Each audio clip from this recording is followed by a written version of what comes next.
Finally finished watching The Defenders yesterday, and I gotta tell you, you know what Netflix Marvel thing I want next? It doesn't even have to be a series, just like a tight 35-minute episode. You know what I want?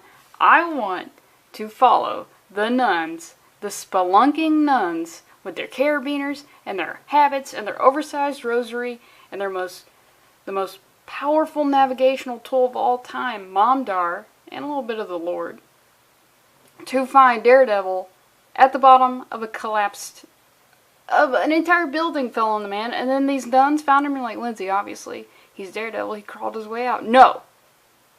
It was a group of spelunking nuns with their Mom Dar and their Lord Dar. And I just want to see nuns repelling.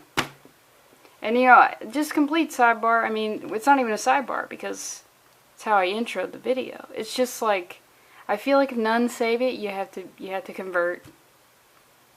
Which, I mean, I feel like if it's not explicitly stated, it's heavily implied. Now that we've got that out of the way, see, I believe in, like, you gotta put ideas out in the universe and then maybe they'll come to fruition. Maybe there will be spelunking nuns. I need to see it. I mean, you could have so many options where the lines with, like, the belay or whatever the terminology is, they get wrapped up in the oversized clothing, or you have one nun who's about to die and you're holding on to another nun, but you're both linked together by oversized rosary, and then the rosary explodes. Beautiful shot.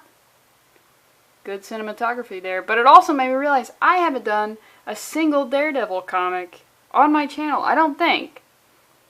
Which is kind of crazy because I actually really do like Daredevil. I've read quite a bit of Daredevil, so I was like, you know what, I'll give it a shot. Plus, it was the half-price book of the week, so I'm pretty frugal, so I am in. So let's just look at this. Matt and Mike Murdock. It's the sibling rivalry of the century. Can we stop with the century stuff? How about the decade? Just give me the decade, because I feel, as far as century goes, I feel like it's Mary-Kate versus Ashley Olsen. Because I can't name any other ones. What? Nick and Nate Diaz? But they're not fighting each other. They're fighting everyone else. I don't know. If you know of twins who are just like embattled all the time in real life right now, let me know. Because that's my reference. It's Mary-Kate and Ashley Olsen. And we see them, they're seemingly going to come to blows in a subway, and we got this man Foggy down here. So let's just get right in. A lot of this comic seems kind of washed out in the coloring. It's definitely a stylistic choice, but I'm also afraid a lot of it is 3D models. So if you see something that is definitely a 3D model, let me know, because I need to spot that shit. So we're in Midtown, the offices of Foggy. He's like, oh, you're Mike Murdock, huh? Is that right?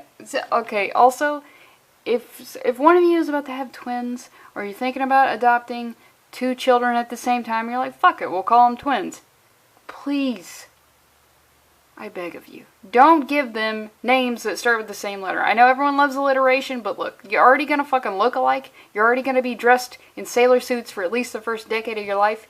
Just give them their own separate things. This one could be Annie, and this one can be Beth. I don't know, I hate it.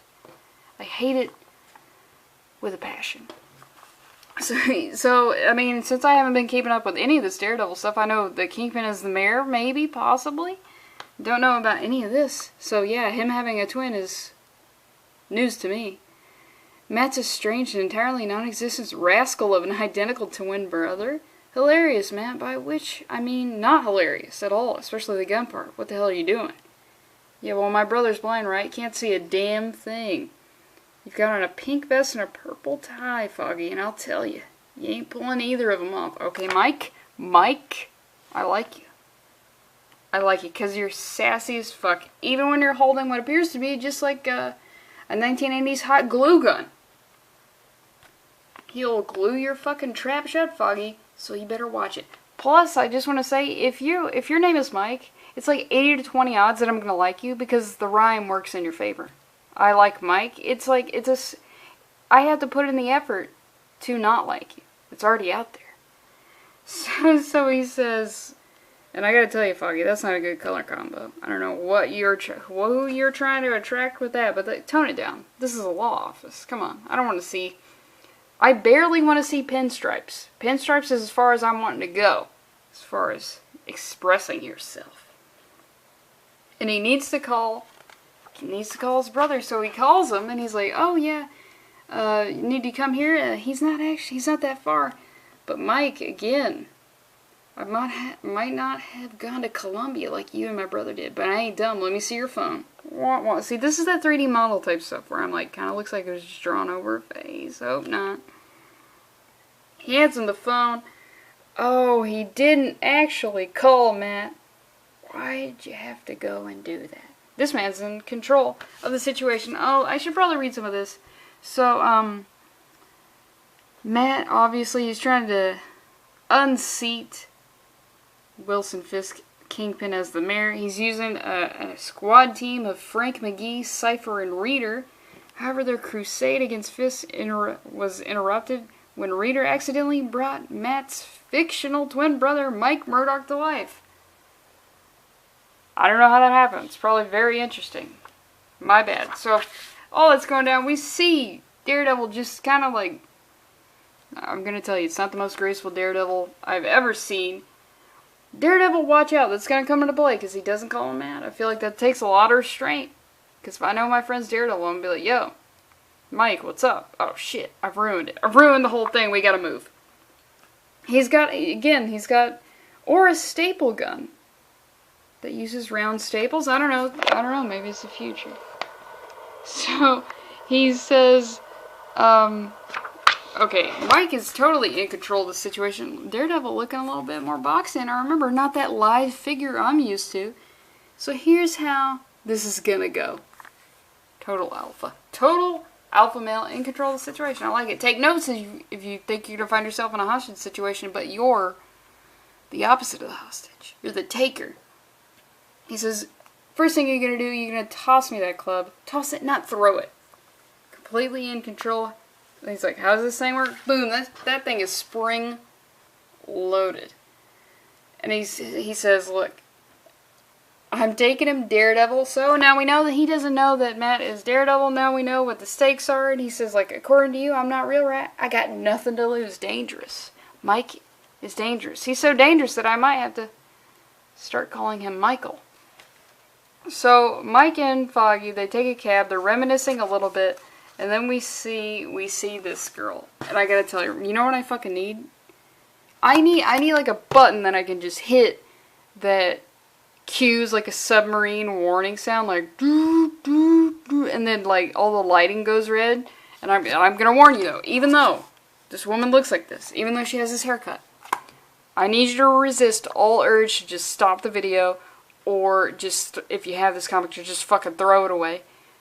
Because it's fucking awful. But look, she's awful, but look who she's with. She's with this guy who looks like this. See, they're perfect for each other.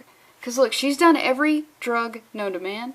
And he looks like this. But you know what? She sees the good in him, and he sees the good in her. Even though he's personally done some of the bad to her. They're perfect for each other. And you know what? It's just like, it's some Scott Pilgrim shit. But they're scumbags, so I feel like it's okay to have that sort of haircut when you're a scumbag. Like, if she was a hero and she had the haircut. No excuse. Inexcusable. So, she says, Matt Murdock. They see Foggy and Mike at the back of the cab. She says, Matt Murdock, the guy who was the mayor during all that ninja stuff? Apparently, Daredevil was the mayor at some point. See, I should have been keeping up with this shit the whole time. Yeah, but I bet Fisk would be pretty happy to hear Murdock got taken out. Might be pretty happy with the guy who did it. What are you gonna do, Carl? See, Carl's already kind of an iffy name, but when you combine the fact that you're a burn victim, what does Carl need?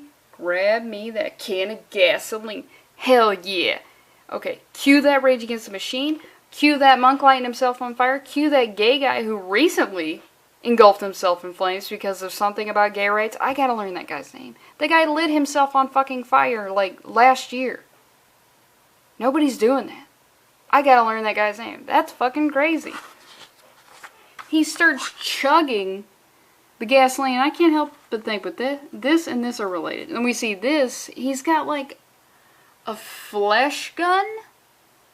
And look, we all know about fleshlights. Let's be mature about it. But you know what? In the future, we're gonna have flesh everything. It's only a matter of time before all things are flesh and everything can be fucked. I got $1 and a dream and you can fuck everything. That's a J. Cole reference for you nerds out there. So we see, and you know what it reminds me of?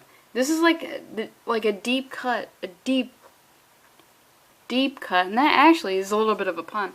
I think it's a Cronenberg movie where it's like VR and it has like Jason Lee or something, like one of those girls in the 90s who's in everything, and I think Jude Law, and they have these like VR machines that pulsate, and it's fucking weird, and I know I didn't finish the movie, but this is what that reminds me of.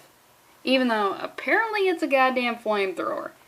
So he is just going, he attempts to light this entire taxi cab on fire, but you know what he should have done? He should have said, hey, roll down your window. And then, you know what, I gotta tell you, this character right here, Carl, this just reinforces my point that burn victims are like vampires. They only live to create more burn victims. And you can't let them touch you. I personally don't know how. This woman is not also a burn victim because she's in such close proximity to this man. And as I've established, burn victims are like a disease. They touch you and you get it. So of course they fail because he didn't ask him to roll down the window. I mean, honestly. If you want to get scared for real life, just imagine literally you're in any traffic, any sort of situation or an intersection. Someone just says, hey, roll down your window. You're going to do it. And you're going to get fucking blasted in the face with guns or an expert hatchet thrower. Just like, split your skull. Now that's the look you got to rock for the rest of your life. So, of course, they get away. And we see, okay, so this is like, oh, what the fuck? Why is this guy wearing a bulletproof vest? I would think that this man would be welcoming a bullet at this point with this appendage he's got going on here and his face. So he says, first thing we do, let's kill all the lawyers. That's Shakespeare, Phyllis. Always seemed like good advice to me. Out of anyone in this book to make a Shakespeare reference, wasn't gonna pick this guy. But you know what? Good for him. Good for him. So Mike, he says, well, I ain't a lawyer. He hits him with this. Oh my god, they get away. And then there's like this whole scene where Mike and Matt and Foggy, they meet up, and then Foggy walks away because he's like, I got it. And we see that Matt has his two like cronies, Frank and Reader, and he's waiting to give them the signal. But the whole time, Mike is like, look, I just want to be real. Let me be real. Come on, I know I wasn't real, but I'm real now. Just let me be real, man. Just let me be real. And it's like, ooh. And you know what I thought about that? It's like the precursor to every murder. Like, that's the reason for all, it's except for like war, or maybe also war, but, or like crimes of passion. Well, no, still, I feel like it still works. Shit. I'm trying to ruin my theory before I even expound on it. Is the basis of all murder is one person needs to be real and another person says, I can't have you be real right now. And it's like, holy shit. So Matt, he doesn't give the signal to this guy. And then he walks up. And he's like, okay, no signal. Signal or no. This shit is over. He threatened his dog. Ooh, Mike. That's not a good look. I was on your side, but you're threatening dogs out here? Look at that dog. Look at that pooch. And he's got this card with Braille on it. He says, now step back, guys. You guys are pretty similar. Wouldn't want to accidentally erase the wrong Murdoch? Well, what the fuck is going on in this Daredevil comic where a guy can get a Braille thing and just erase a man from existence? Possibly the wrong man. He gets it out of his face, and you know what? He's like, I can't believe you set me up. Who does that to family? And then Mikey makes a getaway. He meets up with somebody, and then he meets up with somebody else. And you know what? It's not bad, but it's just like, I wish it was more exciting. I only have more questions. And, you know, I just want to be real, dude. Can you just let me be real, please?